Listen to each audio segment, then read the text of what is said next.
নমস্কার বন্ধুরা, পিঙ্কি কিচেনে সবাইকে স্বাগত। আজকের রেসিপি মটরশুঁটির, একদম নতুনত্ব একটা রেসিপি। তার জন্য নিয়ে নিয়েছি এখানে 1 বাটি মতো মটরশুঁটি, কিছুটা পরিমাণে ধনেপাতা আর 2টা কাঁচা লঙ্কা।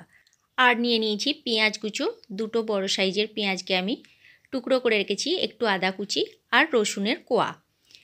প্রথমে মিক্সির বাটিতে আমি মটরশুঁটি, ধনেপাতা আর কাঁচা লঙ্কা দিয়ে এটাকে আমি বেটে নেব।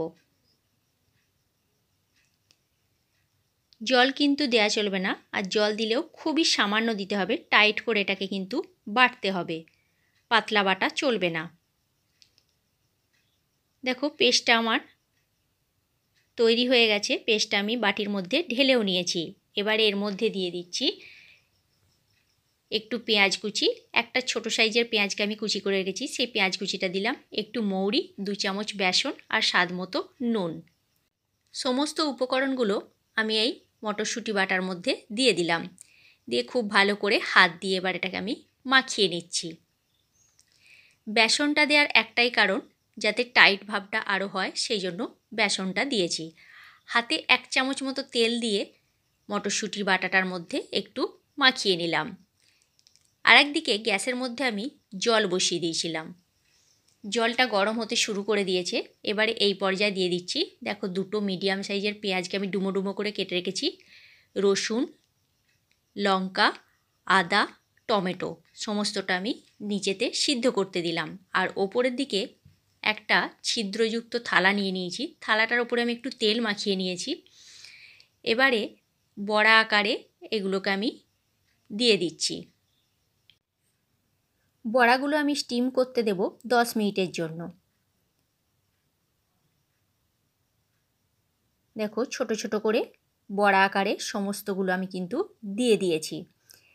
এবারে ওপর থেকে একটা ঢাকনা দিয়ে দিচ্ছি। ঢাকনা দিয়ে এটা 10 মিনিট ভাপতে দেব।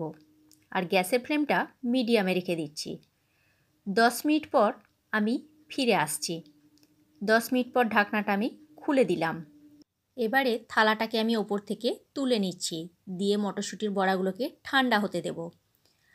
আর যেটা জলেতে সিদ্ধ হতে দিয়েছিলাম, টমেটো, পেঁয়াজ, রসুন, আদা আর শুকনো লঙ্কা, সেটাকেও ঠান্ডা করে নিয়ে একটা মিক্সিতে মিহি পেস্ট বানিয়ে নেব।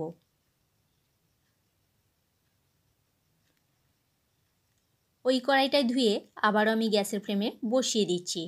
তার মধ্যে দিয়ে দিলাম সামান্য পরিমাণ একটু সাদা তেল। আমি রান্নাটা করব সাদা তেলে।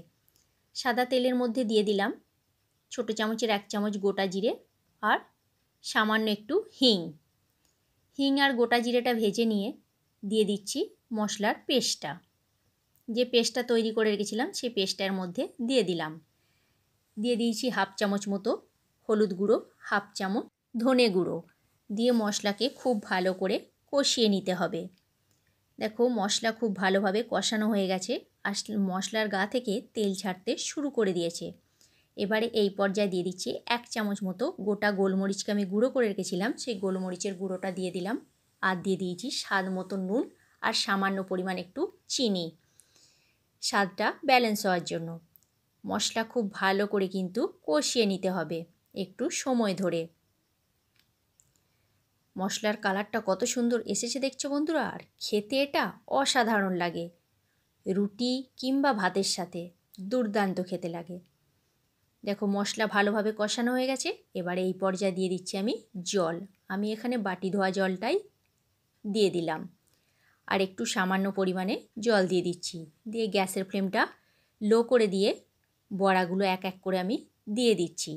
দিয়ে এটাকে মিনিট 2-এর মতো হতে দেব, বেশিক্ষণ কিন্তু হতে দেওয়া যাবে না। যেহেতু আগে থেকে আমার এটা ভাপানো আছে আর মশলাও খুব ভালোভাবে কষানো হয়ে গেছে, এটা বেশিক্ষণ টাইমও লাগবে না।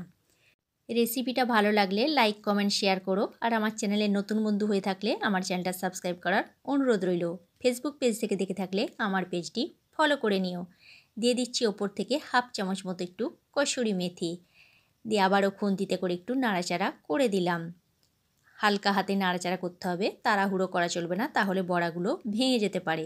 এবারে গ্যাসের ফ্লেমটা অফ করে দিচ্ছি। দিয়ে ওপর থেকে একটু ধনেপাতা কুচি ছড়িয়ে দিলাম। তাহলে কেমন লাগলো তোমাদের এই মটরশুঁটির নতুন ধরনের রেসিপিটা? অবশ্যই কমেন্ট করে কমেন্ট বক্সে জানিও তোমরা। আজকের মতো তাহলে এইখানেই। নেক্সট ভিডিওতে দেখা হচ্ছে তোমাদের সাথে আগামীকাল।